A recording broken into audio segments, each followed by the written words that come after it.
Apa yang akan terjadi jika sebuah negara berhenti berinvestasi pada pendidikan? Mungkin jawabannya tidak langsung terasa hari ini. Sekolah masih berdiri, guru masih mengajar, dan anak-anak tetap datang ke kelas. Namun 10 atau 20 tahun kemudian, dampaknya mulai terlihat. Produktivitas menurun, inovasi melambat, kemiskinan sulit diputus, dan daya saing bangsa semakin tertinggal. Itulah mengapa hampir semua negara di dunia menganggap pendidikan sebagai investasi jangka panjang, bukan sekedar pengeluaran tahunan. Namun beberapa waktu lalu sebuah data dari UNESCO yang beredar luas di media sosial memunculkan perdebatan besar. Dalam data tersebut, Indonesia justru berada di posisi paling bawah dalam hal pengeluaran pemerintah untuk pendidikan. Angkanya bahkan disebut hanya 1,3%, lebih rendah dari negara-negara yang selama ini sering dianggap memiliki tantangan ekonomi jauh lebih besar. Sekilas data ini terdengar mengejutkan. Apakah benar Indonesia menjadi negara yang paling sedikit menganggarkan pendidikan? Ataukah banyak orang yang sebenarnya salah memahami angka tersebut?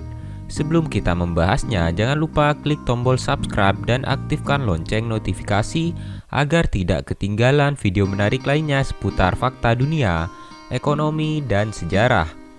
Karena jawaban dari pertanyaan ini ternyata jauh lebih rumit daripada yang terlihat.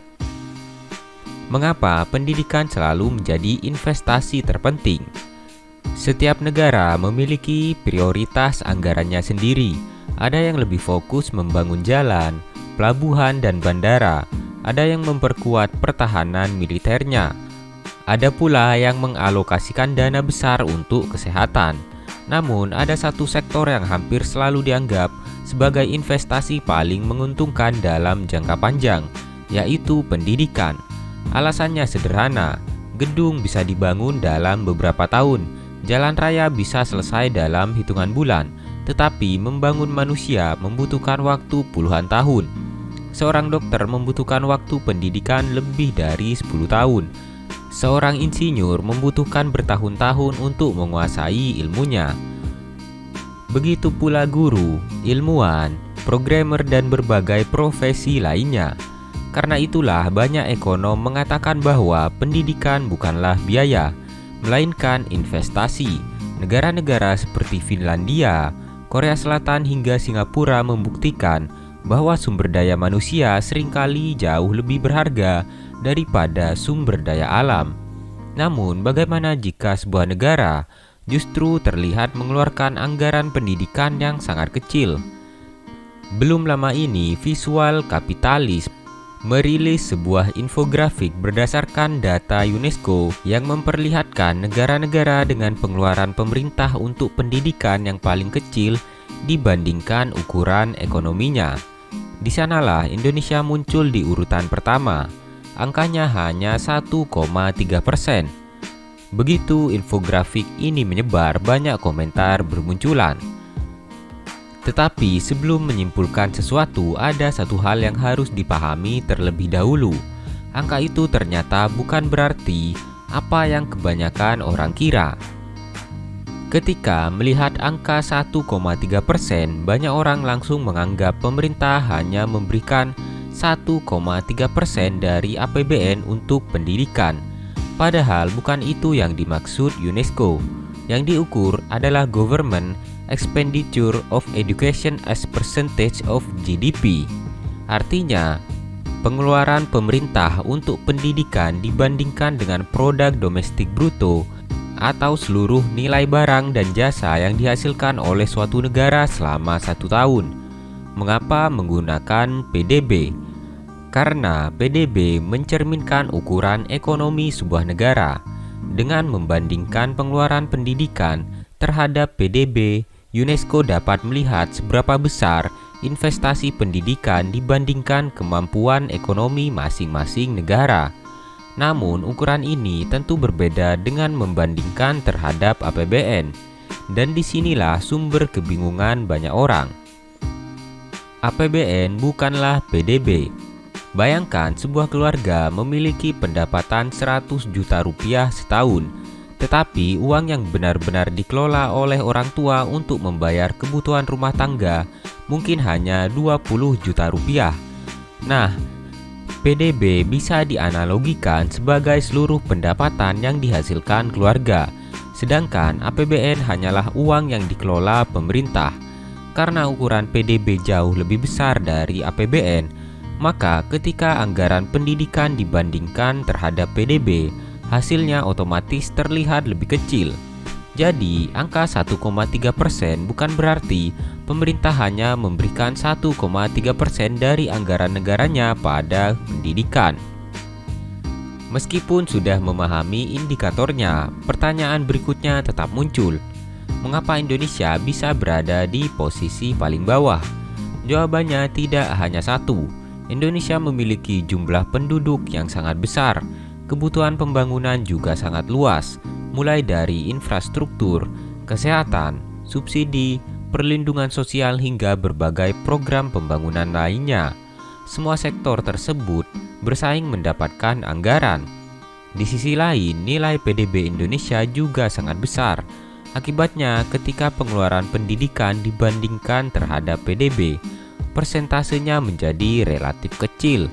Namun angka tersebut belum tentu mencerminkan kualitas pendidikan secara keseluruhan. Dan disinilah daftar negara tersebut mulai menarik. Di posisi kelima terdapat Thailand. Menurut data UNESCO, pengeluaran pendidikan Thailand sekitar 2,5% dari PDB. Thailand sebenarnya memiliki sistem pendidikan yang terus berkembang. Tingkat melek hurufnya tinggi, dan pemerintah terus memperbaiki kualitas guru maupun fasilitas sekolah.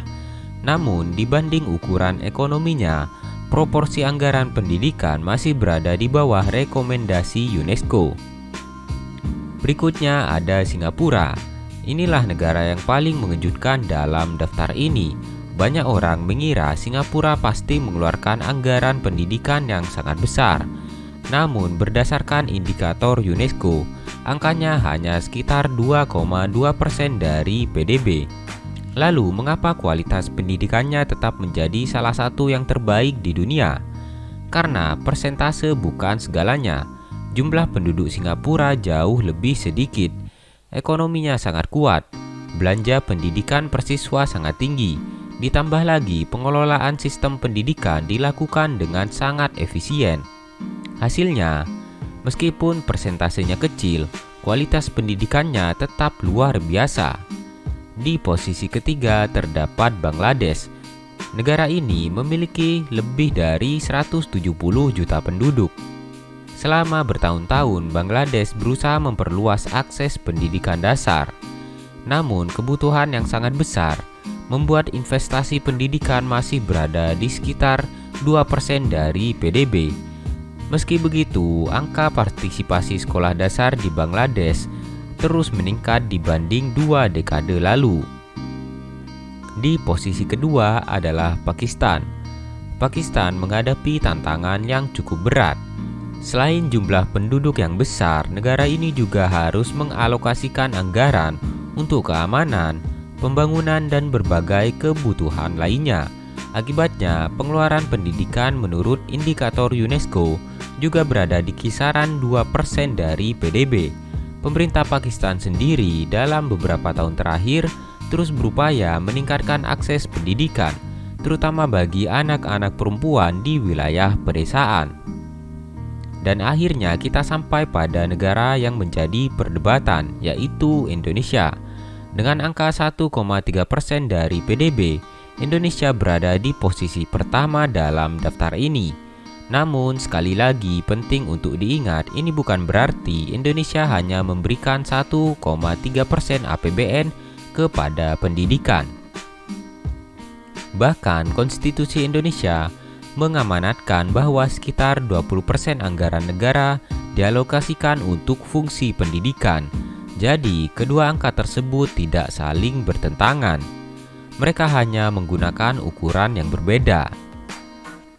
Jadi, apakah anggaran besar selalu berarti pendidikan lebih baik? Jawabannya belum tentu.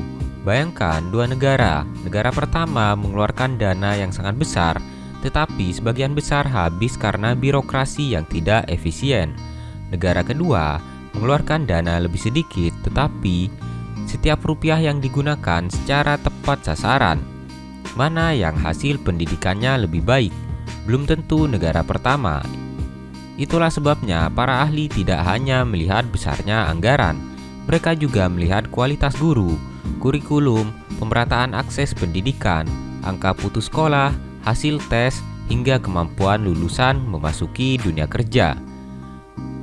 Data UNESCO ini memberikan pelajaran penting. Sebuah angka bisa terlihat sederhana, tetapi maknanya bisa sangat berbeda jika kita tidak memahami indikator yang digunakan. Indonesia memang berada di posisi pertama dalam daftar pengeluaran pendidikan sebagai persentase terhadap PDB. Namun, hal itu tidak berarti Indonesia hanya mengalokasikan 1,3% anggaran untuk pendidikan. Menurut kalian, apakah ukuran terbaik untuk menilai komitmen sebuah negara terhadap pendidikan adalah besarnya anggaran atau justru hasil yang mampu dicapai dari anggaran tersebut? Tulis pendapat kalian di kolom komentar. Jika kalian suka video seperti ini, jangan lupa like, subscribe, dan aktifkan lonceng notifikasi agar tidak ketinggalan video menarik lainnya seputar fakta dunia, ekonomi, sejarah, geopolitik, dan hal-hal unik lainnya. Sampai jumpa di video yang berikutnya.